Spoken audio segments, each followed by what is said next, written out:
Good evening बच्चा लोगों, कैसे है आप सब लोग। दीपिका, गुड्डू, प्रीति कुमारी, फूलमती, सपना पटेल, सोना भारती, राहुल, शिवांगी, तुलसी, मुस्कान, खुशबू, क्या हाल है भाई। अंजनी, अंजलि, कैसे हैं आप सब लोग बच्चों। तो जैसा आज मैंने सुबह ही एक मैसेज किया था आप लोगों को, अगर आपको याद हो, कि आज तो एडिटोरियल में कुछ ऐसा है ही नहीं है जो मेंस पर्सपेक्टिव से इंपॉर्टेंट हो। तो मैंने एक बढ़िया सी कोशिश की है और उस कोशिश का नाम है प्रीलिम्स। आप देख सकते हैं केवल एक टॉपिक होगा आर्टिफिशियल इंटेलिजेंस पर, द हिंदू बिजनेस लाइन का, कि रिस्पॉन्सिबल एआई, यानी एक जो एआई हो वो जिम्मेदार हो। और रिस्पॉन्सिबल एआई का मतलब हो गया कि एक ऐसा एआई जिसमें जो कुछ भी एडवांटेज उसके साथ जुड़ा हुआ वो सबको मिले, केवल कुछ के लिए ना हो। और रिस्पॉन्सिबल एआई यानी एथिकल कंडक्ट के साथ चले। तो यह विषय डिस्कस है। लेकिन आप देख सकते हैं यहां पर एक वर्ड लिखा हुआ है, मास्टर क्लास। तो चूंकि आर्टिफिशियल इंटेलिजेंस प्रीलिम्स के लिए अत्यंत महत्वपूर्ण बन जाता है, ऐसे में और 100% 2025 में यहां से प्रश्न रहेगा। तो आज एआई का मुझे नहीं लगता है कि ए टू जेड जो कुछ भी हो सकता, फैक्ट याद रखिएगा, सारे फैक्ट मैंने इकट्ठा कर दिए हैं और जिस पर अलग से मुझे कुछ पढ़ाने की जरूरत नहीं है।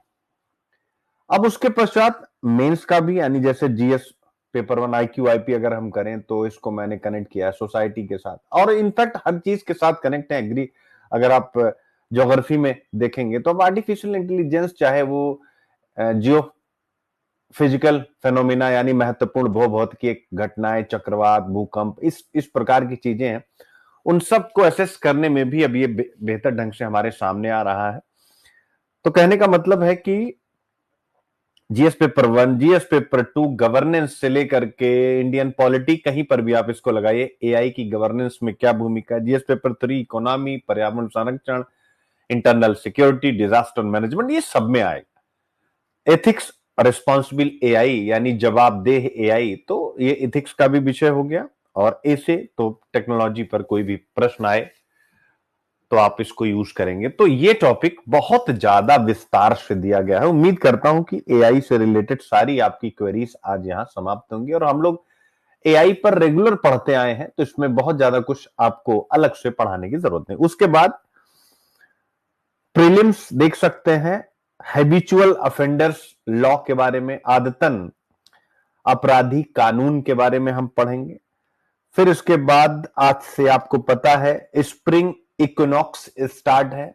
आज है 21 मार्च और 23 सितंबर, आप सबको पता है, जिसे हम बसंत विषु कहते हैं, और जो सितंबर में होगा उसे हम शरद विषु कहते हैं, इक्विनॉक्स। तो ये कैसे है, किस प्रकार से इसके बारे में आकलन किया जाता है, प्रीलिम्स के लिए इसके बारे में पढ़ेंगे। जल जीवन मिशन बिजनेस लाइन प्रीलिम्स के लिए पढ़ेंगे। फिर इसके बाद हम लोग पढ़ेंगे यहां पर थंडर स्टॉर्म्स के बारे में प्रीलिम्स के लिए। फिर अफस्पा का जिक्र है प्रीलिम्स के लिए। फिर इसके बाद यूनिफाइड पेंशन स्कीम को नोटिफाई किया गया है, तो ये तो मेरी तरफ से 2025 में आउट है, यूनिफाइड पेंशन स्कीम। तो यह प्रीलिम्स के लिए फिर से आप देख सकते हैं। राख से उठना प्रीलिम्स के लिए। नीलगिरी में सिलाहाला बिजली परियोजना, ये चर्चा में आ गई है प्रीलिम्स के लिए। फिर इसके बाद वन अधिकार अधिनियम प्रीलिम्स के लिए। फिर इसके बाद महिलाओं के लिए कई योजनाएं जो उन्हें फाइनेंशियल असिस्टेंस दे रही हैं, प्रीलिम्स के लिए कौन कौन सी योजनाएं हैं। फिर इसके बाद चर्चा थी आज मृदा स्वास्थ्य कार्ड योजना, आप देख सकते हैं, यानी सब प्रीलिम्स के लिए निकाला गया। उसके पीछे रीजन था कि एडिटोरियल में कुछ भी था नहीं। तो सबसे पहले एआई मास्टर क्लास, आप जरा इसको ध्यान दीजिए बच्चों, सब कुछ सही है। एक बार आप मुझे बताएं, एआई मास्टर क्लास, हाँ 1 अप्रैल से कॉम्प्रिहेंशन स्टार्ट कर रहा हूं, बिल्कुल फाइनल है, इसमें आपको कुछ भी नहीं सोचना है। 100% क्लास स्टार्ट है। बच्चों एक बार मुझे बताएंगे सब कुछ सही चल रहा है, कोई दिक्कत तो नहीं? टेक्निकली आवाज वगैरह आ रही है, सब कुछ बढ़िया चल रहा है? बताएं बच्चे। ऑल क्लियर, ठीक है। तो एआई मास्टर क्लास यानी जिम्मेदार एआई का मतलब है गुड बिजनेसेस फॉर ऑल, यानी ये सभी के लिए लाभदायक हो। तो रिस्पॉन्सिबल एआई अगर कभी आपसे कोई पूछ भी लेता है तो देख सकते हैं टॉपिक में ही लिखा हुआ है गुड बिजनेस फॉर ऑल, यानी ये सबके लिए लाभकारी हो, सबको उनके व्यवसाय में, उनके प्रोफेशन में ये मदद करे, जिससे इस तकनीक का जो कि अपने आप में क्रांतिकारी है, रेवोल्यूशन का बेस है वर्तमान समय की, तो उसका उपयोग सभी लोग कर सकें, जिससे हम एक समावेशी विकास की तरफ बढ़े, ना कि असमान विकास की, जिसके बारे में कल हम लोगों ने चर्चा की थी सुप्रीम कोर्ट के उस डिसीजन के माध्यम से। मेरे प्यारे बच्चों एक बार मुझे बताएं, जिम्मेदार एआई आप सब समझ गए क्या है? एक बार फटाफट बताएं। तो इसी विषय पर यह लिखा गया है और यहां यही बात बताई गई कि आर्टिफिशियल इंटेलिजेंस 21वीं सदी की सबसे परिवर्तनकारी, यानी जिसके अंदर बहुत ज्यादा चेंज लाने की क्षमता है, ऐसा टेक्नोलॉजिकल एडवांसमेंट है, ऐसी तकनीकी प्रगति है। यह क्या करती है? यानी मशीन यानी कंप्यूटर को सीखने हम ही से सीखेगा, तर्क करने हमसे तर्क करेगा, और किसी भी प्रकार की प्रॉब्लम सॉल्विंग यानी समस्या समाधान में हमारी मदद करेगा। यानी ये मानव की नकल करता है, यानी मानव की बुद्धि जो प्राकृतिक होती है उसको कृत्रिम बुद्धि किस प्रकार से अपने अंदर धारण करती है, यही आर्टिफिशियल इंटेलिजेंस और उसकी उपयोगिता है। आज चाहे हेल्थ सेक्टर हो, चाहे एजुकेशन हो, चाहे फाइनेंस हो, चाहे डिफेंस हो, चाहे कुछ भी, आज हर जगह इसका व्यापक इंपैक्ट देखा जा रहा। अभी कुछ दिन पहले ही मैंने आप लोगों को बारामती महाराष्ट्र में आर्टिफिशियल इंटेलिजेंस के द्वारा किस प्रकार से एग्रीकल्चर प्रोडक्टिविटी, कृषि उत्पादकता एआई के द्वारा बढ़ी, यह विषय विस्तार से पढ़ाते हैं। यानी आर्टिफिशियल इंटेलिजेंस में इतनी क्षमता है कि कृषि उत्पादकता को बढ़ाए, जो कि भारत में समस्या है। तो आप इसी से समझ सकते हैं कि उसके अंदर कितना पोटेंशियल। मैं स्वयं सुनील अभिव्यक्ति आप सबको हमेशा कहता हूं कि मैं एक ऐसा मेंटोर हूं जो एआई बेस्ड आपको स्टडी कराता हूं, बिल्कुल, जिससे कि कई कई एंगल, यानी मैं उसको एंगल फीड कराता हूं। आपने अभी पढ़ा वो क्या कहता है, एआई मशीनों को सीखने, मैं मशीनों को यानी मैं एआई को सिखाता हूं कि मुझे ये चीज चाहिए, वो एआई मुझे प्रोड्यूस करता। फिर आपने भी अपने स्तर पर जो भी बच्चे मुझे सुन रहे हैं, आपने कोशिश जरूर किया होगा किसी न किसी Meta, Gemini, Grok, chat GPT, deep seek, आपने भी कोशिश जरूर की होगी और आपके सामने भी रिजल्ट आया होगा। तो रिजल्ट आने के बाद आप रिजल्ट से सेटिस्फाई नहीं हुए होंगे, फिर आपने कुछ फीड कराया होगा। आपने नोटिस किया होगा कि कई बार आप फीड कराए होंगे और तब भी यह एआई अभी इतना अच्छा नहीं है जो आपकी फीड की हुई बात पर बेहतर रिस्पॉन्स करे। तो मैं क्या करता हूं, फिर इसको मैं कॉन्सेप्ट देता हूं।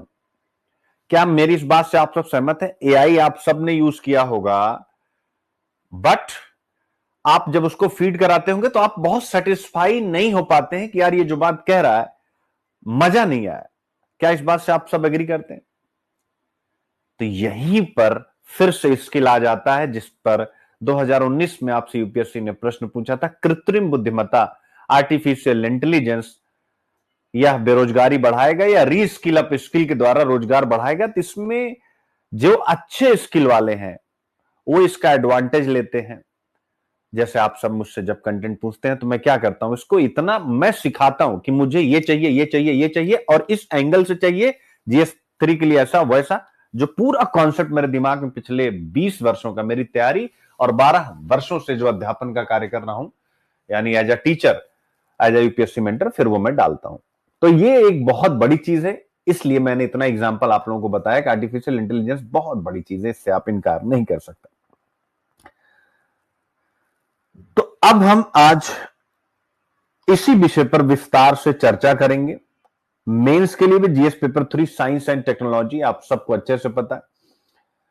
कि ये GS paper 3 science and technology mains में आपसे पूछेगा ही पूछेगा। देख सकते हैं कंप्यूटर रोबोटिक्स सिलेबस का आपके पार्ट है, हर वर्ष पूछा जाएगा। ये मत सोचिएगा कि 2025 में ही पूछा जाएगा, 26 में, हर वर्ष के लिए है ये। अब आप इकोनॉमी में, आपको अच्छे से पता है, पहली unit mobilisation of resources, GDP, development, employment, तो स्वाभाविक आर्टिफिशियल इंटेलिजेंस के साथ जीडीपी भी जुड़ी है, डेवलपमेंट भी जुड़ा हुआ है, एम्प्लॉयमेंट भी जुड़ा हुआ। क्यों? क्योंकि अगर हम रीस्किल अपस्किल अपनी डेमोग्राफिक डिविडेंड का या जो भी वर्किंग पॉपुलेशन उसका नहीं करते हैं तो स्वाभाविक उनका रोजगार जाएगा, इसमें कहीं से कोई इनकार नहीं है। तो ये सारी चीजें हमेशा, यानी ये रेलिवेंट टॉपिक है। और फिर उसके बाद जीएस पेपर फॉर एथिक्स में, यानी बिजनेस एथिक्स में, अब हमें रिस्पॉन्सिबल एआई, आप देखिएगा आपसे रिस्पॉन्सिबल एआई पर लॉन्ग क्वेश्चन पूछ लिया जाएगा। तो रिस्पॉन्सिबल एआई क्या है भाई? एआई सभी के लिए लाभदायक हो, एआई सभी के लिए हो, यही है रिस्पॉन्सिबल एआई। तो आप देख सकते हैं अगर ऐसा नहीं है तो स्वाभाविक रूप से कहीं ना कहीं यह तकनीकी नैतिकता के विरुद्ध है। चूंकि तकनीकी नैतिकता क्या है, टेक्नो एथिक्स क्या है?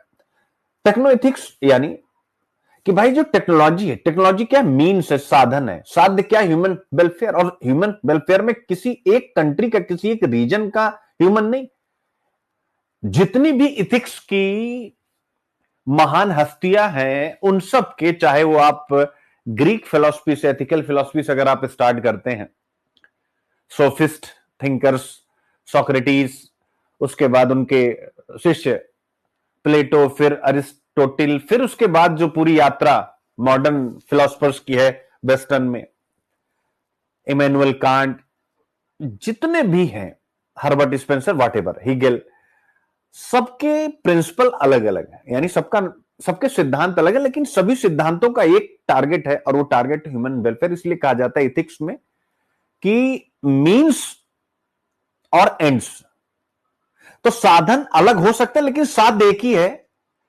ध्यान से समझिएगा, साधन अलग हो सकते हैं। हर्बर्ट स्पेंसर कुछ और कह रहे हैं, हीगल कुछ और कह रहे हैं, बेंथम मिल सिजविक कुछ और कह रहे हैं, इमैनुअल कांट कुछ और कह रहे हैं, बटलर कुछ और कह रहे हैं, सोक्रेटिस कुछ और कह रहे हैं, प्लेटो कुछ और कह रहे हैं, लेकिन जो एंड है वो एकदम एक है कि भाई human welfare, Manav Kalyan, welfare of society, welfare of Nations, welfare of humanity. तो अगर तकनीक यानी एआई, जो कि एक मीडियम है, एक मीन्स, एक माध्यम है, जिसका एंड गोल है ह्यूमन वेलफेयर, तो अगर वो कुछ ह्यूमन तक पहुंचती है तो ये टेक्नो एथिक्स के प्रिंसिपल के अगेंस्ट है कि नहीं? क्योंकि टेक्नो एथिक्स का प्रिंसिपल क्या कहता है?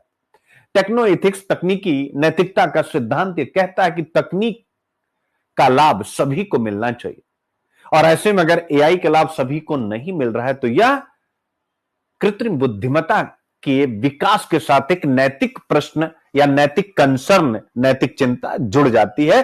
और इस नैतिक चिंता से निकलने का मार्ग जो बताया गया है उसे आज के टॉपिक का टाइटल दिया गया है, जिसे हम कहते हैं रिस्पॉन्सिबल एआई, जिम्मेदार कृत्रिम बुद्धिमत्ता। आई होप बहुत अच्छे से आप फिलोसफिकल अंदाज से, एथिकल अंदाज से इस रिस्पॉन्सिबल एआई के टॉपिक को कनेक्ट कर पाए हैं। एक बार मुझे बताएं, सब बच्चे बिल्कुल क्लियर हो गया कि अगर एथिक्स में इसको यूज करना है तो आप कैसे कर पाएंगे? ठीक है बच्चों, अब हम यहां से आगे बढ़े तो ऑब्वियस है, ऐसे में तो किसी भी राष्ट्र के विकास एवं सुरक्षा में विज्ञान एवं प्रौद्योगिकी सर्वोपचार। अमूमन ये टॉपिक मैं रिपीट कर देता हूं मेरे प्यारे बच्चों, लेकिन ये एक सांकेतिक है कि टेक्नोलॉजी को डिफेंस, सिक्योरिटी, डेवलपमेंट, इन सब से जोड़ के पूछा जाता है, आगे भी पूछा जाएगा। एआई पर 2019 में भी प्रश्न पूछा गया, आप सबको अच्छे से पता है। सेम यूपीपीसीएस का वही सिलेबस है तो बताने की जरूरत ही नहीं है। और बिहार पीसीएस में भी ऑब्वियस है, science and technology in the development of India, आप देख सकते हैं सीधा सीधा सिलेबस। अब आप देखिए 2023 में आपसे प्रश्न पूछा, हेल्थ सेक्टर में एआई, पूछा कि नहीं पूछा बेटा? पूछा कि नहीं पूछा? 2023 में आपसे प्रश्न पूछता है हेल्थ सेक्टर में एआई। 2019 का प्रश्न मैंने आपको पहले ही बता दिया। कृत्रिम बुद्धि क्या करेगा? बेरोजगारी बढ़ाएगा या रीस्किल अपस्किल के द्वारा रोजगार का सृजन करेगा? मैंने पहले ही बता दिया। तो इस प्रकार के प्रश्न अभी तक आए हैं, आगे और इस पर आएंगे ही आएंगे। तो आर्टिफिशियल इंटेलिजेंस मेरे प्यारे बच्चों, पूरी जर्नी। अब मैं आपसे एक बात पूछना चाहता हूं, क्या मैं लाइन बाय लाइन पढ़ूं या आपको केवल दिखाऊं कि मैंने क्या क्या आज इसमें समावेशन किया है? क्योंकि मुझे नहीं लगता कि आर्टिफिशियल इंटेलिजेंस पे मैं अब ये सब बताऊं कि 21वीं सदी की सबसे परिवर्तनकारी तकनीकी प्रगति में से एक है, या मशीनों को सीखने, तर्क करने, समस्या समाधान, धारणा और भाषा समझने जैसे मानवीय संज्ञानात्मक कार्यों को नकल करने में सक्षम बनाता है, यह आधुनिक जीवन में गहरे स्तर पर जुड़ा हुआ है, जो हेल्थ, फाइनेंस। क्या ये आप सब सक्षम हैं? क्या इसके पहले ना जाने कितनी बार मैं एआई करा चुका हूं, आप सब कर चुके? ठीक है, बट हां, आपको पढ़ना होता है। जैसे सुनील अभिव्यक्ति अगर इसको कहते हैं कि आप पढ़ेंगे तो आपको अच्छे से पढ़ना होता। क्यों? क्योंकि एक शब्द होता है जिसे कहते हैं वोकैब। खासकर जब आप जीएस या एसे के प्रश्न लिखते हैं तो अगर आपके पास अच्छे वोकैब नहीं है तो फिर आप रिपीट करने लगते हैं अपने आंसर राइटिंग में। तो ये बहुत बार हो चुका है। बस मैं आपको बताना चाहता हूं कि पूरा एआई समेट दिया गया है, जरा गहराई से निगाह डालिए। यानी एक इंट्रोडक्शन दिया, उसके बाद आ गया डेफिनेशन ऑफ आर्टिफिशियल इंटेलिजेंस। मेरे प्यारे बच्चों, बहुत बढ़िया से, और कितना बढ़िया। Artificial intelligence is a branch of computer science that focuses on building intelligent machines, जैसे चैट जीपीटी, जो कैपेबल है of performing tasks that typically require human intelligence. यानी ऐसे काम जो मानव बुद्धिमत्ता, ऐसे कार्य जिनके लिए मानव बुद्धि की जरूरत पड़ती, उन कार्यों को करना। तो आप जरा समझिएगा कि जो वो प्रश्न पूछा था 2019 वाला कि भाई ये बेरोजगारी बढ़ाएगा या रोजगार लाएगा, तो क्या है उस प्रश्न तक जाने के लिए क्या आपको आर्टिफिशियल इंटेलिजेंस की डेफिनेशन वहां नहीं लिखनी होगी?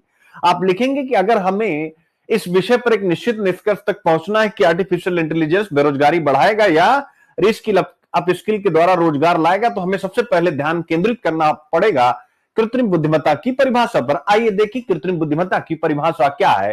कृत्रिम बुद्धिमत्ता कंप्यूटर विज्ञान की एक शाखा है जो ऐसी बुद्धिमान मशीन बनाने पर ध्यान केंद्रित है जो ऐसे कार्य करने में सक्षम हो जिनके लिए आमतौर पर मानवीय बुद्धिमत्ता की आवश्यकता होती है। तो स्वाभाविक अगर ऐसी मशीनें बड़ी संख्या में इस व्यवस्था में आएंगी तो ये मानवीय बुद्धि को तो स्वाभाविक रूप से रिप्लेस करेंगी। इसलिए हम कह सकते हैं कि कृत्रिम बुद्धिमत्ता की परिभाषा में ही यह अंतर्निहित है कि कृत्रिम बुद्धि अगर आगे बढ़ेगी तो बेरोजगारी बढ़ाएगी, लेकिन हां, हम रीस्किल अपस्किल के द्वारा नए नए प्रकार के रोजगार सृजित कर सकते हैं, नए स्टार्टअप ले सकते हैं। तो जैसे मेरे प्यारे बच्चों, कोई भी चीज हम पढ़ते हैं ना तो बस लिंकिंग ही सबसे इंपॉर्टेंट है। अब देखो, आपके दिमाग में क्या कभी आया कि यार डेफिनेशन को ही इस निबंध से इस बंदे ने लिंक किया? आपको यही चीज आपको अपने अंदर डेवलप करना, इसी को बोलते हैं इंटरलिंकिंग क्वालिटी इंप्रूवमेंट प्रोग्राम, यानी IQIP। मेरे प्यारे बच्चों, तो आप सब जब पढ़िएगा ना तो ऐसे नहीं, सूचनात्मक नहीं, घुस घुस करके। और फिर मैं बैठा हूं, डाउट डेली पूछिए। आप लोग पूछते हैं ना अपने सर सब आ गया, तो मुझे बड़ी खुशी भी मिलती है, बड़ी खुशी मिलती है कि यार बच्चे इतने स्मार्ट हो गए हैं कि टीचर्स की जरूरत उतनी ही है जितनी एक्चुअल में रियल लाइफ में होनी चाहिए। जब से कोचिंग का सिस्टम डेवलप हुआ, चूंकि बिजनेस हुआ, सुबह से शाम बच्चा कोचिंग में पढ़ रहा है। खैर, आगे बढ़ते हैं। तो अब जॉन मैकार्थी ने क्या कहा है, एलन ट्यूरिंग ने क्या कहा है, नील्स जिन नील्सन ने क्या कहा है, मैंने वो सब चीजें बता दी। विशेषज्ञों ने क्या क्या परिभाषाएं दी वो भी बता दिया गया, आप देख सकते हैं। अब एआई का विकास कैसे हुआ मेरे प्यारे बच्चों, जरा आप देखिए। एंशिएंट इंडिया से हमने स्टार्ट किया। प्राचीन काल में एआई बुद्धिमत्ता और स्वचालन की प्रारंभिक अवधारणाएं, यानी नींव बहुत पहले से थी, प्रैक्टिकल अभी से आया। पौराणिक कथाओं एवं प्राचीन ग्रंथों में कृत्रिम बुद्धि। आप कहेंगे सर ये क्या कर रहे हैं, भारतीय जनता पार्टी के प्रवक्ता के तौर पर आप ये सारी बातें कर? नहीं नहीं बेटा, ये आपको करना पड़ेगा, चूंकि सिस्टम में इन सब विषयों पर चर्चा होती है तो ये सब आपकी कॉपी के अंदर आना चाहिए। तो आप देख सकते हैं, यानी वैदिक साहित्य, प्राचीन भारतीय ग्रंथों में यंत्र की अवधारणा प्रचलित थी। बृहद संहिता जिसके रचयिता बारहवीं ने 6ठी शताब्दी, इसमें स्वचालित मशीनों का वर्णन किया गया। संस्कृत महाकाव्य महाभारत में राजा स्वाल्व की सेना में यांत्रिक सैनिकों का उल्लेख है। आप देख सकते हैं, यानी ऑटोमेशन प्राचीन काल से है, ऐसा नहीं कि यह आज की अवधारणा है। ग्रीक पौराणिक कथाओं में भी यह मिलता है। टेलोस, ठीक है, यह भी बुद्धिमान रोबोट के प्रारंभिक विचारों का प्रतिनिधित्व करता है। पिग्मेलियन और गैलाटिया एक मूर्तिकार की मूर्ति है जो जीवंत उठती है, आप देख सकते हैं। प्राचीन चीन का लिजी पाठ, इस्लामी स्वर्ण युग जो 8वीं से 14वीं शताब्दी तक रहा, अल जजारी और सरल यांत्रिक उपकरणों के ज्ञान की पुस्तक में हमें प्रारंभिक रोबोट और ऑटोमेशन दिखाई देता है, आप देख सकते हैं। फिर आता है कि 17वीं और 19वीं शताब्दी, यानी ये रेनेसा और एनलाइटमेंट का एरा है, पुनर्जागरण और प्रबोधन का युग है। तो वहां पर फिलोसफिकल एंड मैथमेटिकल फाउंडेशन कैसे बने, यानी 17वीं 19वीं शताब्दी में कैसे एआई का कुछ रेफरेंस आया, ठीक है। जैसे यहां पर दिया गया मेरे प्यारे बच्चों, एआई के क्या क्या है, दार्शनिक और गणितीय आधार, बुद्धिवाद और यांत्रिक बुद्धि, यानी बुद्धिवाद सिद्धांत रेने डेकार्टे का। उन्होंने कहा कि मानव विचार तार्किक नियमों का पालन करता है, यानी तर्क से ही मानव विचार विकसित होते हैं। थॉमस हॉब्स ने तर्क दिया कि मानव सोच गणना, यानी हम कुछ भी सोचते हैं वो कैलकुलेशन बेस्ड होता, बिल्कुल। गॉटफ्रीड विल्हेम लाइबनिज, इन्होंने बाइनरी लॉजिक का विकास किया जो आधुनिक कंप्यूटिंग की नींव है। पहला मैकेनिकल कंप्यूटर 19वीं सेंचुरी में चार्ल्स बेबेज, आप देख सकते हैं, बनाया। एडा लवलेस, इन्होंने एआई की क्षमता को देखते हुए बेबेज की मशीन के लिए पहला एल्गोरिदम विकसित किया, सबका नाम याद रखेगा। और इन्हीं दोनों एआई के लिए गणितीय और कंप्यूटेशनल आधार प्रदान किया। तो आप देख सकते हैं मेरे प्यारे बच्चों, वैज्ञानिक अनुशासन के रूप में एआई का जन्म, यानी 20वीं शताब्दी में एज अ साइंस एक डिसिप्लिन के रूप में यह हमारे सामने आया। तो एक एक चीज यहां पर दे दिया गया है, ठीक है बच्चों, जिससे कि चीजें आपके लिए बेहतर हो जाए, ठीक है मेरे प्यारे बच्चों। तो इसको आप बढ़िया से पढ़ लेंगे।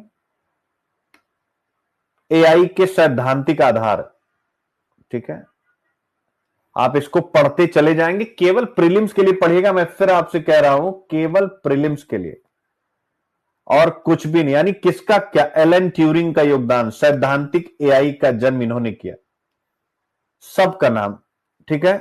ट्यूरिंग टेस्ट का संबंध किससे है, प्रीलिम्स में आपसे पूछ सकता है। तो एक एक चीज केवल प्रीलिम्स के लिए, सैद्धांतिक आधारों का महत्व क्या है। The emergence of AI as a scientific discipline, आपके सामने देख सकते हैं। वैज्ञानिक विषय के रूप में एआई का मतलब, ठीक है बेटा। 1950 के दशक में कंप्यूटर विज्ञान, संज्ञानात्मक मनोविज्ञान और साइबरनेटिक्स में प्रगति से प्रेरित होकर एआई एक स्वतंत्र अनुसंधान क्षेत्र बन गया। फिर डार्थ माउथ समिट, जहां पर एआई का जन्म हुआ, क्या आपने कभी इसका नाम सुना था? एआई का जहां जन्म हुआ, डार्ट माउथ समिट। अगर प्रीलिम्स में आपसे पूछ लिया जाता है कि डार्ट माउथ समिट का संबंध किससे है, तो आप क्या बता पाते? आप देख सकते हैं। यानी मेरे प्यारे बच्चों, इसे John McCarthy, Marvin Minsky, cloud Sanon और नाथानियल रोचेस्टर ने ऑर्गेनाइज किया था। और यहां इसी बात का अध्ययन किया जा रहा था कि मशीनें किस प्रकार मानव बुद्धि का अनुकरण कर सकते हैं। तो एक एक चीज, कोई चीज छोड़ा नहीं है, ठीक है। फिर प्रारंभिक एआई कार्यक्रम और उपलब्धियां। पहला एआई प्रोग्राम कब बना? तर्क सिद्धांतकार एलन न्यूवेल और हर्बर्ट साइमन ने बनाया। दूसरा, सामान्य समस्या समाधानकर्ता न्यूवेल और साइमन ने बनाया। परसेप्ट्रॉन न्यूरल नेटवर्क का जन्म, याद रखना, यानी फ्रैंक रोशन ब्लॉट ने परसेप्ट्रॉन का आविष्कार किया, जो का आर्टिफिशियल नर्व नेटवर्क था, कृत्रिम तंत्रिका नेटवर्क था। आप देख सकते हैं। प्रारंभिक चैटबॉट एलिजा जोसेफ वाइजनेम ने बनाया। मेरे प्यारे बच्चों, जैसा चैट जीपीटी होता, पहला ELIZA, growth of AI and government interest, यानी ऑब्वियस है सरकार का भी इसमें इंटरेस्ट आया, फंडिंग स्टार्ट हुई, तो अमेरिका स्वाभाविक सबसे पहले वही लगाएगा, अमेरिका का रक्षा उन्नत अनुसंधान एजेंसी। ठीक है, तो खेल और रोबोटिक्स में एआई, एक एक चीज, पहला एआई विंटर, ठीक है, ये आप देख सकते हैं। फिर इसके बाद द लेट 20th सेंचुरी में फिर से एक बार इस पर काम हुआ, मशीन लर्निंग में सफलता मिली। जेफरी हिंटन ने, आप देख सकते हैं, वेब प्रोपगेशन बनाया। आईबीएम का डीप ब्लू, भाषण और एनएलपी,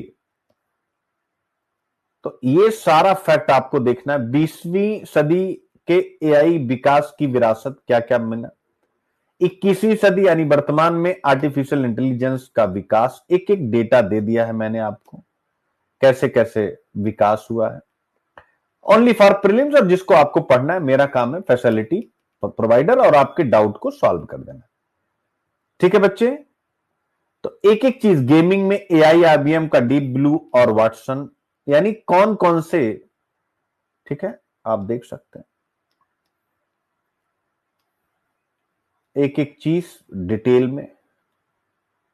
डीप लर्निंग क्रांति, एआई अधिक स्मार्ट बन गया। Deep learning, the AI boom 2020 से अभी तक।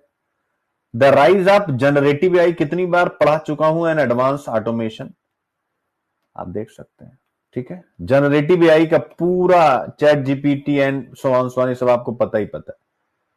ठीक है ना, जनरेटिव एआई क्या है, उसका उदय हुआ और हर जगह इसका यूज कैसे हो रहा है, कला में, साहित्य में, संगीत में, गवर्नेंस में, गवर्नमेंट पॉलिसीज में, नेशनल सिक्योरिटी में, वॉर में, एथिक्स और रेगुलेशन की दृष्टि से क्या चैलेंज है, फ्यूचर क्या है, आप देख सकते हैं। आर्टिफिशियल जनरल इंटेलिजेंस, एजीआई के बारे में भी आपको पढ़ाया हूं, सब विस्तार से दे दिया गया है।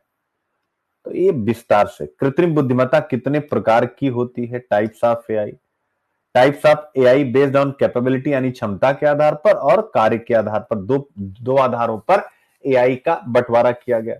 तो पहला है narrow AI, general AI, super AI, और इधर है reactive machines, limited memory, theory of mind and self aware AI. ठीक है ना, तो आप देख सकते हैं। क्लासिफिकेशन बेस्ड ऑन कैपेबिलिटी, यानी पहले इसका तीनों का बताया गया, फिर इसका तीनों का, अब इनमें से कुछ भी पूछे तो क्षमता के आधार पर वर्गीकरण। संकीर्ण एआई यानी कमजोर एआई, जैसे कि, ठीक है ना। फिर इसके बाद जनरल एआई यानी स्ट्रॉन्ग एआई। ठीक है, फिर इसके बाद आर्टिफिशियल सुपर इंटेलिजेंस, एएसआई। अब जरा देखिएगा, एएसआई ये आपके पास विस्तार से आ गया। कृत्रिम सुपर इंटेलिजेंस, एएसआई, भविष्य के लिए है ये। फिर कार्य क्षमता के आधार पर, यानी दूसरा टाइप, प्रतिक्रियाशील मशीनें, सबसे सरल एआई है। ठीक है, कौन कौन सी इसमें है आपको वो पढ़ लेना है प्रीलिम्स के लिए। ठीक है, 2-3 रीडिंग लगाएंगे तब ये बहुत बढ़िया से आपके दिमाग में सारा फैक्ट यहां पर दिया गया। कृत्रिम बुद्धिमत्ता किन टेक्नोलॉजीज के साथ चलती है, यानी कह सकते हैं कि आर्टिफिशियल इंटेलिजेंस के बेस के लिए कौन सी तकनीकें हैं। मशीन लर्निंग, देख सकते हैं, यानी इसी से आर्टिफिशियल इंटेलिजेंस डेटा को लर्न करता है। अब मशीन लर्निंग क्या है मेरे प्यारे बच्चों, देख सकते हैं। ठीक है, विस्तार से आपको दिखा दिया गया। की component of AI machine learning, आपके deep learning, neural network, natural language processing, computer vision, cognitive computing. अब आप देख सकते हैं टाइप्स ऑफ मशीन लर्निंग। ठीक है, तो ये मेरा एक प्लान भी था कि क्योंकि साइंस एंड टेक स्वाभाविक रूप से अप्रैल आने वाला है, तो कुछ कुछ चीजें यहीं पर विस्तार से हर एक टेक्नोलॉजी आपको करा दूं। तो मशीन लर्निंग क्या है पूरा विस्तार से, यानी एआई का एक सब क्लॉज है जो मशीनों को पिछले डेटा से सीखने और स्पष्ट प्रोग्रामिंग के बिना उनके प्रदर्शन को बेहतर बनाने में सक्षम बनाता है। आप देख सकते हैं। डीप लर्निंग दूसरा वाला, AI inspired by the human brain, यानी ऐसा एआई जो मानव के मस्तिष्क से तो प्रभावित है। तो आप देख सकते हैं मशीन लर्निंग, फिर डीप लर्निंग, फिर नेचुरल लैंग्वेज प्रोसेसिंग इस पर पूरा आर्टिकल ही करा चुका हूं, ठीक है ना, जैसे चैट जीपीटी वगैरह, इसको नेचुरल लैंग्वेज प्रोसेसर बोलते हैं। चौथा कंप्यूटर विजन, यानी जो हमें पिक्चर भी दिखाता है, छवि दिखाता है। और फिर पांचवा robotics, AI in physical machines, robot. तो आप देख सकते हैं अब रोबोटिक्स क्या है, मेंस के लिए भी हो गया, बट स्वाभाविक है, एआई संचालित रोबोट, उन्हें ही हम रोबोटिक्स कहते हैं। छठा एक्सपर्ट सिस्टम में, यानी ऐसी एआई जो मानव के डिसीजन मेकिंग को कॉपी करती हैं, ठीक है ना। तो एक चीज फिर क्वांटम कंप्यूटिंग, ये सुपर फास्ट एआई प्रोसेसिंग है। अब क्वांटम कंप्यूटिंग आप याद करिए कितनी बार करा चुका हूं, और उसकी वो जब एआई के साथ जुड़ेगा तो फिर आचवा एज एआई। क्या आपको पता है एज एआई क्या है? यानी क्लाउड कंप्यूटिंग के बिना डिवाइस पर एआई प्रोसेसिंग, इसे बोलते हैं एज एआई। यानी जो क्लाउड कंप्यूटिंग पर निर्भर नहीं रहेंगे। प्रीलिम्स में आपसे यही पूछेगा कि भाई इसमें कौन सी ऐसी एआई टाइप है जो क्लाउड कंप्यूटिंग पर डिपेंड नहीं रहेगी, एज एआई। अब आपको पता नहीं होगा तो आप इसको अटेम्प्ट नहीं कर पाएंगे, ठीक है। फिर जनरेटिव एआई कितनी बार हो चुका है, यानी एआई जो स्वयं सामग्री बनाता है। 10वां AI in blockchain and cyber security, आप देख लीजिए, ठीक है। ब्लॉकचेन और साइबर सिक्योरिटी में इसका कैसे उपयोग किया जाता है, कैसे काम करती है, यानी अब देखिए और टेक्निकल आइए, ठीक है। हाउ एआई वर्क, यानी वो वर्क फ्लो को समझती है, ठीक है। कैसे डेटा को कलेक्ट करती है, डेटा को प्रोसेस करती है, मॉडल सेलेक्ट करती है, फिर उस मॉडल को ट्रेन करती है, टेस्ट करती है, इवेल्युएट करती है, मॉडल को फिर संतुलित करती है, ऑप्टिमाइज करती है, फिर उसके बाद डिप्लॉयमेंट करती है, कंटिन्यूअस लर्निंग, और उसके बाद यहां पर हमारा आंसर आ जाता है। तो प्लीज इस प्रोसेस को याद रखिएगा 1 2 3 4 5 6 असेंडिंग ऑर्डर में, कि भाई कैसे फाइनल जानकारी हमारे पास आती, इतनी प्रोसेस होती है, क्या पता कितना घुस जाए, ये तो हमें आपको भी नहीं पता होता, ठीक है। तो अब ये जितने भी स्टेज हैं आप देख सकते हैं, सारे स्टेज आगे मैंने डिस्कस भी कर दिए हैं। डेटा कलेक्शन, डेटा प्रोसेसिंग आप देख सकते हैं, डेटा कलेक्शन क्या है आपको बता दिया गया, डेटा प्रोसेसिंग क्या है ये भी आपको बता दिया, ठीक है। एआई मॉडल सिलेक्शन ये भी बता दिया, ठीक है ना। तो मॉडल की ट्रेनिंग ये भी आपको बता दिया, एग्जाम्पल के साथ बता दिया। फिर step 5 model testing and validation बना दिया, ठीक है। कोई बच्चा पूछ रहा है कि इतना डीप जाता, बेटा इतना डीप फ्री दोगे देन समझ में आएगा जब, और आज के समय में तो step 6 deployment and decision making. नहीं तो मुझे इतनी मेहनत करने की क्या आवश्यकता बेटा, आर्टिकल खड़ा हो जाऊं, मुझे समझाना आता ही समझा करके छुट्टी कर दूं। मुझे एआई समझाने में ऑनेस्टी से बताओ, क्या केवल 5 से 8 मिनट से ज्यादा लगता? बताइए मुझे, आईक्यू वाईपी के थ्रू ही मैं सारा कुछ समझा सकता था, लेकिन इतनी मेहनत क्यों हो रही? स्टेप 6 तैनाती और निर्णय लेना। मैं कहता हूं 1 नंबर से जिन बच्चों का प्रीलिम्स रुक जाता ना उनसे पूछो, 2 नंबर से जिनका रुक जाता, 3 नंबर से, ये सब उनके लिए भाई घुसो थोड़ा सा, ठीक है। कृत्रिम बुद्धिमत्ता के एप्लीकेशन, भैया ये मेंस का पूरा रट लीजिएगा और ऐसे ही फ्लो चार्ट अपने एग्जाम में बनाइएगा। उपयोग पर अगर सिंपल प्रश्न आ जाए, देख सकते हैं गेमिंग में, एस्ट्रोनॉमी में, हेल्थ में, ट्रांसपोर्ट में, एग्रीकल्चर में, एजुकेशन में जैसा मैं करता हूं, इकोनॉमिक्स में, ई कॉमर्स में, entertainment, robotics, automotive, social media, data security, finance, आप देख सकते हैं, ठीक है बेटा।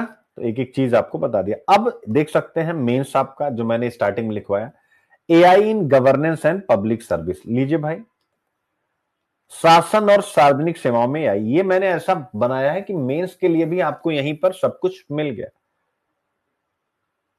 तो कैसे गवर्नेंस में और सरकारी नीतियों में इसका इस्तेमाल हो रहा है। स्वास्थ्य सेवा में, जिस पर 2023 में या 24 में अभी मैंने दिखाया, आपको प्रश्न पूछा गया, स्वास्थ्य सेवा में कैसे उपयोग हो रहा है, ठीक है बच्चों। रोगों को पहचानने में, उनका निदान करने में। अर्थव्यवस्था और वित्त में कैसे इसका उपयोग हो रहा है, छोटे छोटे एग्जांपल आप देख सकते हैं। बैंकिंग एवं धोखाधड़ी का पता लगाने, सब आपको करा चुका हूं। शिक्षा में कैसे उपयोग हो रहा है, मैंने जो मैं कराता हूं, ठीक है ना। एडुटेक प्लेटफॉर्म जैसे बैजू अन अकेडमी, ये कस्टमाइज लर्निंग के लिए इसका इस्तेमाल कर रहे हैं, आप देख सकते हैं। ठीक है, कस्टमाइज लर्निंग समझ लीजिएगा, वही जो मैं मेंटोरशिप में कहता हूं, हर एक बच्चे के हिसाब से अलग अलग रणनीति। कृषि में एआई का उपयोग आप देख सकते हैं मेरे प्यारे बच्चों, यानी बस इतना ही रटिए और इतना ही लिख करके, इससे ज्यादा ना आपको कुछ याद रहेगा ना आप लिख पाएंगे। डिफेंस और नेशनल सिक्योरिटी में एआई का छठा कैसा उपयोग है, आप देख सकते हैं, रक्षा एवं राष्ट्रीय सुरक्षा में। फिर इसके बाद AI in climate change and disaster management. एक बार बच्चों कमेंट जरूर चाहूंगा, ये जो इतना डीप बना हुआ है क्लाइमेट चेंज और डिजास्टर मैनेजमेंट में। ठीक है, AI in transportation and autonomous vehicles में आप देख सकते हैं, परिवहन और ऑटोनोमस व्हीकल्स में। ठीक है, एआई के लाभ और हानि। ठीक है, अरे भाई एस्ट्रोनॉमी आपका एक बच्चा पूछ रहा है, प्रेम कुमार पांडे। यार प्रेम कुमार पांडे, तुमसे हमको उम्मीद ही नहीं थी तुम हमसे ये प्रश्न पूछोगे कि एस्ट्रोनॉमी में कैसे मदद करेगा। अरे भाई अभी आपने पढ़ा पूरा, मैंने 6-7 टाइप बताया कि डेटा कलेक्ट करता है, डेटा को प्रोसेस करता है और फिर आपके पास 5-6 काम करते हुए डेटा आपके पास एक निष्कर्ष के रूप में फेंक देता है। तो आप अपनी डेट ऑफ बर्थ आज ही जाइए, कोई सा भी एस्ट्रोनॉमी का ऐप डाउनलोड करिए, या आप उसको छोड़ दीजिए, आप चैट जीपीटी पे जाइए, सभी बच्चों करो डीप सीक, अपनी डेट ऑफ बर्थ डालिए, अपना सब कुछ डाल दीजिए और उसके बाद पूछिए कि मेरा राशिफल बताओ। तो एस्ट्रोनॉमी के जो भी मैथमेटिक्स, भाई एस्ट्रोनॉमी क्या एक प्रकार से कैलकुलेशन ही तो है। तो एआई उस कैलकुलेशन को आसान बता देता है, आपका भविष्य बताने में आपका। ठीक है ना, कोई भी जो आप ज्योतिष से संबंधित या इस प्रकार के खगोल विज्ञान से संबंधित जानकारी चाहते हैं। फिर एडवांटेज आप एआई, डिसएडवांटेज आप एआई मेरे प्यारे बच्चों देख सकते हैं, मतलब पहले फॉर्मेट उसके बाद फिर यहां पर आप देख सकते हैं एडवांटेज पूरा डिटेल में क्या क्या इसके लाभ हैं। एआई के लाभ मेरे प्यारे बच्चों 8 पॉइंट दिया, 1 2 3 4 5 6 7 8 आप देख सकते हैं। फिर इसके नुकसान क्या है, वही जॉब डिस्प्लेसमेंट एंड अनएम्प्लॉयमेंट, यानी आप नौकरी, एक भी प्रश्न ऐसा नहीं है जो आपका, मैंने यहां कहीं से भी एल्गोरिदम में पूर्वाग्रह जैसे जात लिंग वगैरह का बायस, तो सारा कुछ मैंने आपको करा दिया। मजा आया बेटा है? फिर इसके बाद उच्च विकास लागत और खर्च, आगे बढ़ने का रास्ता, तो वही रिस्पॉन्सिबल एआई जैसा लिखा हुआ है वहां पे, एथिकल एंड रिस्पॉन्सिबल एआई, यानी आगे यही आपको करना है कि बेहतर कानून बनाने हैं, आरएनडी पर खूब पैसा लगाना है एआई पर, इसका नैतिक एवं जवाबदेह रूप में विकास करना है, अपनी वर्कफोर्स को स्किल करना है, इसका उपयोग सामाजिक भलाई और समावेशी समृद्धि के लिए करना है, इसके द्वारा साइबर सुरक्षा को मजबूत करना है। यही सारी बातें यहां पर लिखी गई हैं मेरे प्यारे बच्चों। ठीक है, और फिर एक बेहतर सा कंक्लूजन। अब मैं आप सबसे एक बार पूछना चाहता हूं, क्या ये जो मेरी मेहनत है इंडियन आर्टिफिशियल इंटेलिजेंस, क्या ये जो मेरी मेहनत है, अब इंडिया का भी रेफरेंस आ गया केवल, यानी आज इंडिया कहां खड़ा है, तो 2018 में नीति आयोग की national strategy for artificial intelligence आया था, उसमें क्या क्या कहा गया है, पहला पॉइंट, दूसरा पॉइंट, तीसरा पॉइंट देख सकते हैं, यानी पूरी स्ट्रेटजी का चौथा पॉइंट, पांचवा पॉइंट, छठा पॉइंट, इससे ज्यादा आपको करने की जरूरत नहीं, यानी नीति आयोग की रिपोर्ट भी पूरी यहीं करा दी गई। फिर इसके बाद होता है application of AI in India, यानी भारत में गवर्नेंस और सरकारी नीतियों में कैसे इस्तेमाल हो रहा है, भारत में स्वास्थ्य क्षेत्र में कैसे इस्तेमाल हो रहा है, भारत में कृषि क्षेत्र में कैसे इस्तेमाल हो रहा है, भारत में शिक्षा के क्षेत्र में कैसे इस्तेमाल हो रहा है, भारत में न्यायपालिका और कानून को लागू करने में कैसे लागू हो रहा है, एआई कैसे रक्षा और सुरक्षा में लागू हो रहा है। तो आप देख सकते हैं, यानी कोई भी चीज ऐसी नहीं है जो आपको, यानी एक बृहत समझ मैंने बनाने की कोशिश की। अगर एक बार सबको इस कंटेंट से मजा आया हो तो आप लिखिएगा। तो मेरा प्लान है, जो देखो मैं अपने प्लान के तहत ही काम करता हूं। अब जैसे आज मैंने एआई को लपेटा, अब ऐसे ही जो टेक्नोलॉजी वाला प्रीलिम्स का पार्ट है, मैंने प्लान किया है कि हफ्ते में, क्योंकि कोई ना कोई आर्टिकल आता रहता है, लेकिन अब मैं प्लान के साथ, जैसे इन्वायरमेंट करा रहा हूं वैसे हफ्ते में एक एक करके, तो अभी पूरा अप्रैल बचा है 30 दिन, अगर 30 दिन में मैंने 20 टेक्नोलॉजी के टॉपिक करा दिए टेक्नोलॉजी, तो पूरा टेक्नोलॉजी आपका तैयार हो गया, वो भी करंट से अपडेट होता हो, तो अलग से हमें पढ़ना नहीं पड़ेगा, हमारा काम भी हो जाएगा। क्योंकि देखो अपना काम है यार प्रीलिम्स निकालना, सर ने क्या कराया, उन्होंने क्या कराया, इस कोचिंग में क्या होता है, उस कोचिंग में क्या होता है, इसको क्या ही आपको मिलने वाला है। ठीक है, हमें तो हमेशा मजा आ गया।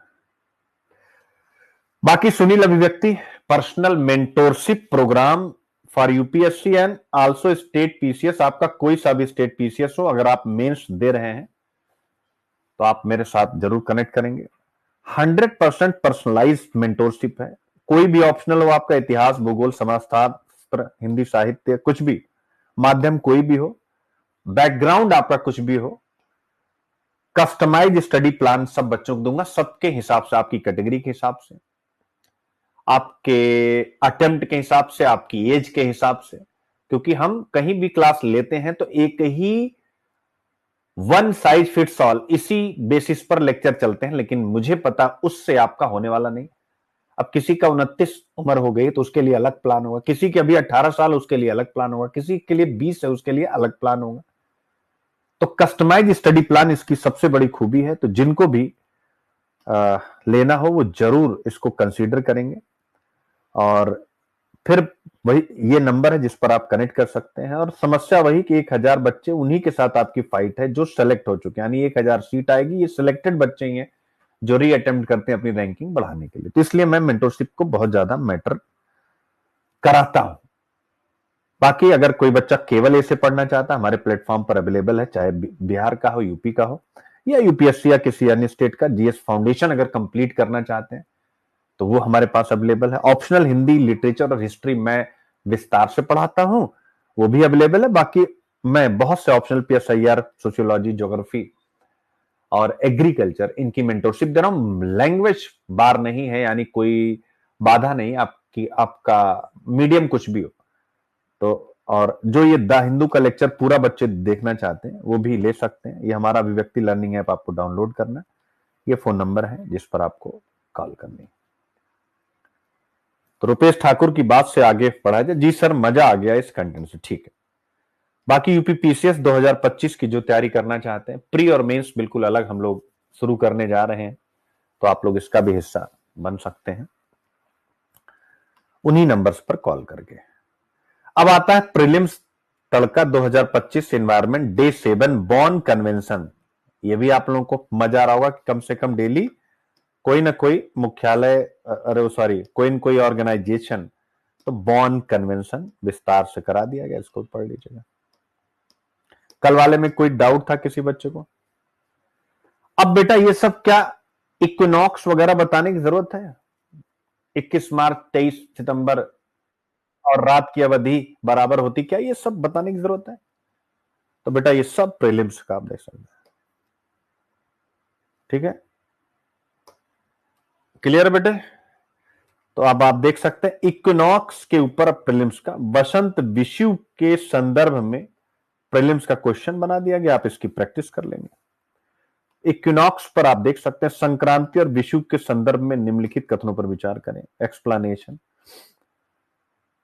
हैबिचुअल अफेंडर लॉस क्या है, इसके बारे में प्रीलिम्स का क्वेश्चन बना दिया गया है। ठीक है, ठीक है। Criminal tribes act, CTA. अब जितने भी हैं वन लाइनर न्यूज, चूंकि आज आर्टिकल मैंने पहले बताया था काम के नहीं थे, तो एफआरए के बारे में, तो एफआरए के बारे में आप देखोगे, फॉरेस्ट राइट एक्ट 2006, आप देखोगे इस पर क्वेश्चन पीछे पूछा भी गया है, पीवाईक्यू उठाओगे, एक क्वेश्चन, दो क्वेश्चन एफआरए के बारे में, ठीक है, बना दिया गया। आप और भी पढ़ना चाहें, ये एक संकेत होता है, आप इसके अलावा भी इसके बारे में पढ़ सकते हैं। ठीक है, जल जीवन मिशन बिजनेस लाइन पे आया तो मेंस का इसमें क्या ही लेता, तो जल जीवन मिशन पर आप देख सकते हैं दो बढ़िया क्वेश्चन बना दिए गए, 3, आप इसकी प्रैक्टिस कर लीजिएगा।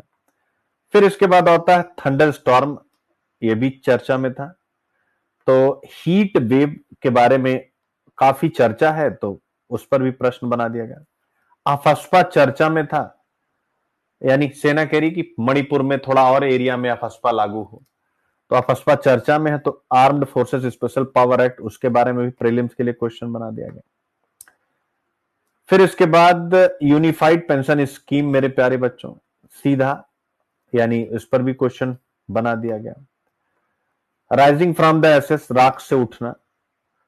कंसीडर द कालियट्टम फेस्टिवल, तो आप देख सकते हैं, यानी यहां पर क्या था, जरा पढ़ लीजिएगा।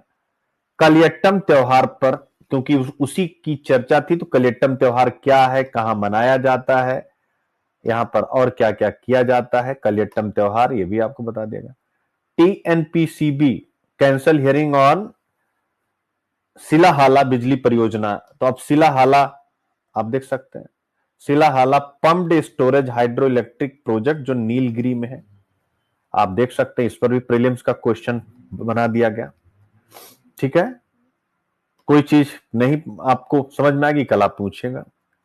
मल्टीपल स्कीम लॉन्च की गई सरकार की तरफ से महिलाओं को सशक्त करने के लिए, तो कौन कौन सी है उसका यहां पर जिक्र कर दिया गया है। ठीक है, फिर इसके बाद आता है मेरे प्यारे बच्चों, ठीक है, एग्रीकल्चर प्रोडक्टिविटी पर एसएचसी यानी सॉइल हेल्थ कार्ड पर पीआईबी में न्यूज थी, तो सॉइल हेल्थ कार्ड पर क्वेश्चन बना दिया गया। तो आज इतना ही, आई होप कि आप एंजॉय करेंगे। ठीक है, क्लियर बेटा, पॉइंट इज क्लियर।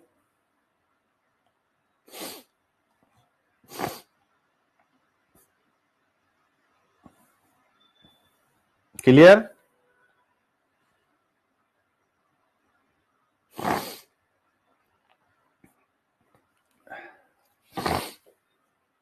खूब बढ़िया से मेहनत कीजिए। और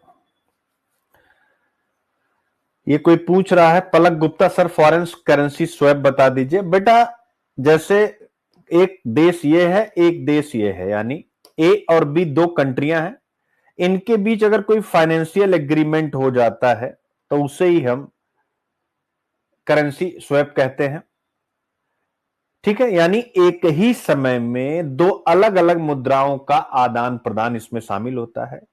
ठीक है, ये सारी बात है। जैसे मान लीजिए भारतीय कंपनी ए है, $1 मिलियन चाहिए 6 महीने के लिए, और एक अमेरिकी कंपनी को 8 करोड़ रुपए चाहिए 6 महीने के लिए, तो दोनों एक फॉरेन करेंसी स्वैप एग्रीमेंट कर लेंगी। ठीक है ना, और हम अपनी करेंसी अमेरिका को दे देंगे, अमेरिका अपनी करेंसी हमें दे देगा। 6 महीने बाद वही रकम प्री डिफाइंड रेट पर हम वापस ले लेंगे, यानी पहले से उसका रेट डिसाइड कर लिया जाता है। ठीक है, तो यही है। पलक कुछ समझ में आया बेटा? बाकी विस्तार से इस पर आप क्लास करेंगे तो आपको जानने को मिलेगा। Bye, thank you.